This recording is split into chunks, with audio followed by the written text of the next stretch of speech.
had a little problem with Tim Cook yesterday. I said to him, Tim, you're my friend. I treated you very good. You're coming in with $500 billion, but now I hear you're building all over India. I don't want you building in India. You can build in India if you want to take care of India, because India is one of the highest tariff nations in the world. It's very hard to sell into India.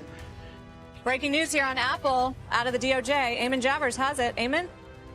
Sarah, this is a civil antitrust lawsuit filed in the United States District Court for the District of New Jersey, and it alleges by the DOJ that Apple illegally maintains a monopoly over smartphones.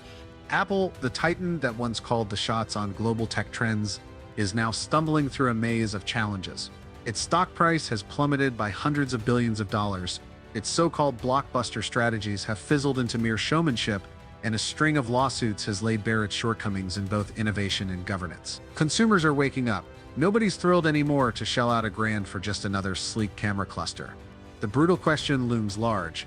Has Apple run dry on ideas, or are they coasting on nostalgia? Once the undisputed king in the US and Europe, Apple's now losing ground to rivals.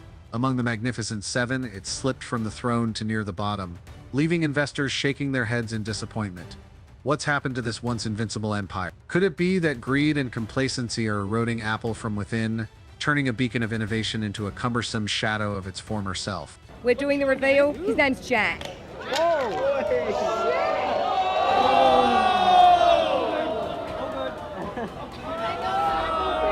Apple burst onto the scene as a beacon of innovation from a Cupertino garage.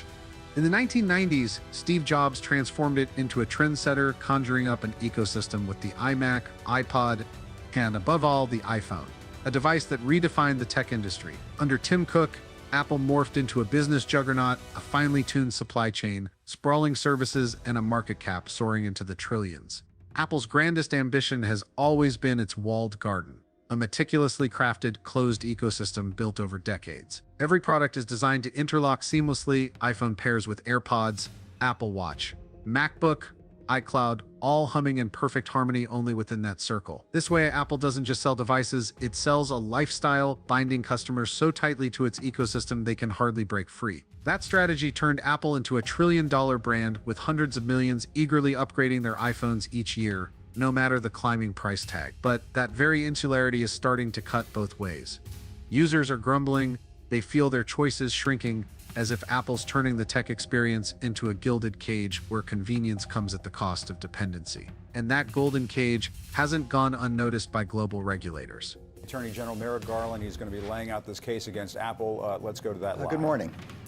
Earlier today, the Department of Justice, joined by 15 states and the District of Columbia, sued Apple in the U.S. District Court for the District of New Jersey for violating Section 2 of the Sherman Antitrust Act. A barrage of lawsuits has zeroed in on Apple's walled garden. Epic Games publicly slammed Apple for its monopolistic 30% App Store fee, while the European Union and the U.S. have launched relentless antitrust probes.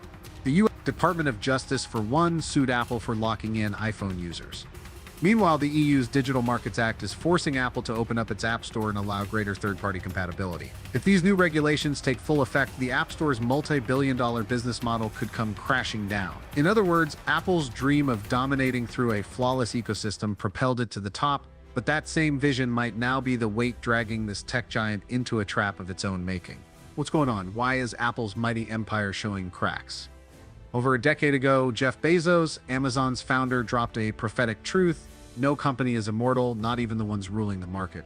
Bezos pointed out that the average lifespan of a major S&P 500 company is just about 30 years. The only way to fend off collapse: stay obsessed with customers and keep reinventing. Those words weren't aimed at Apple, but they might as well have been. Apple has been a dazzling star in the business world for decades. But every company has a life cycle, even Apple. The lessons from IBM's past ring familiar. And the signs of Apple's slowdown are whispering warnings about what's coming down the road. He almost cried this morning on there when he goes, yeah, I have to tell you, you need to sell some of your Apple. They're in trouble. I mean, they can't produce for the price they have and sell. And also, too, China's not going to be buying Apple phones any longer. So that is an issue. So if I had Apple stock, and I'm telling people, I would not hold it. I would be selling 100% of Apple. They're going to have some rough waters ahead. It's hard to name a corner of personal electronics Apple hasn't touched. Smartphones, tablets, laptops, earbuds, smartwatches, you name it. For years, Apple didn't just lead in sales, it set the gold standard for the industry. But that vibrant picture is starting to fade. Its once iron grip is loosening. Apple's growth has noticeably slowed compared to its rivals. In fiscal year 2024, global revenue dipped 3% from 2023, a modest drop but a symbolic one when the broader tech market is still expanding. Heading into 2025, things haven't brightened. According to IDC, Apple's Q2 growth crawled at just 1.5%, with roughly 44.8 million iPhones sold, claiming 16% of the market share. Meanwhile, Samsung not only held its global top spot, but posted stronger growth, clawing back market share straight from Apple. More troubling is China, once a powerhouse for Apple's growth. There, the iPhone has been dethroned by Huawei and Vivo. Data from CAACT shows that in June 2025, sales of foreign-branded smartphones, including iPhones, plummeted 31.3% year-over-year. The reasons? Huawei's rise with its homegrown 5G devices and a growing Chinese consumer preference for made-in-China products amid US-China tensions. Looking back at Apple's golden era, the contrast is stark. In 2015, riding the iPhone 6 wave, Apple posted a jaw-dropping 28% revenue surge in just 1 year, moving over 231 million units, a record yet to be matched. Compare that to today, where Apple hovers around a sluggish 1–2% growth, even slipping in key markets, and the shift from explosive to stagnant is impossible to miss. Sure, Apple's still growing, but a 2–3% uptick is painfully modest for a behemoth of their scale. The slowdown stands out even more in context. Microsoft reported a 13% revenue jump in the same period, fueled by cloud computing and AI, while Meta soared 16% thanks to advertising and social platforms. Those double-digit leaps highlight the vigor of other tech giants. By comparison, Apple, though still a big tech heavyweight, is trailing far behind in growth. Once the trailblazer dragging the industry forward, Apple now feels like it's jogging in slow motion in a race where rivals are sprinting full throttle. Apple was once the gold standard of premium, sleek designs, unmatched quality, and experience no one could touch. But that faith is starting to waver. Loyal users stick with Apple mostly for its consumer hardware, iPhones, iPads, MacBooks, not because of groundbreaking innovation anymore. And that's the crux of the issue. History has seen another giant tread this path before: IBM. IBM once ruled the personal computer hardware game. When sales faltered, they scrambled, rolling out new variants. ThinkPad laptops, minor upgrades, but it was all just patchwork to prop up a business already heading for a dead end. In the end, IBM had to bow out of PCs, selling the division to Lenovo. Apple today seems to be caught in a similar loop, launching Vision Pro as a supposed game changer, refreshing the Apple Watch annually, or unveiling iPhones with incremental camera tweaks. These are linear hardware upgrades, not the bold leaps of the past. You might push back, who cares? There are still billions of iPhones out there.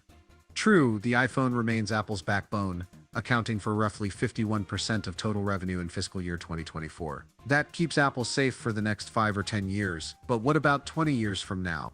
Like IBM, Apple may not die anytime soon, but its heavy reliance on hardware could make it a victim of the tech industry's relentless cycles. So I remember being there at WWDC in the summer when they announced Apple Intelligence and thinking, oh, okay, great. I would like to review this thing when it all finally comes out. So a couple months go by, September rolls around, the iPhone 16 launches, and it's built from the ground up for Apple Intelligence. And so it has iOS 18, but it doesn't have any Apple Intelligence features at launch.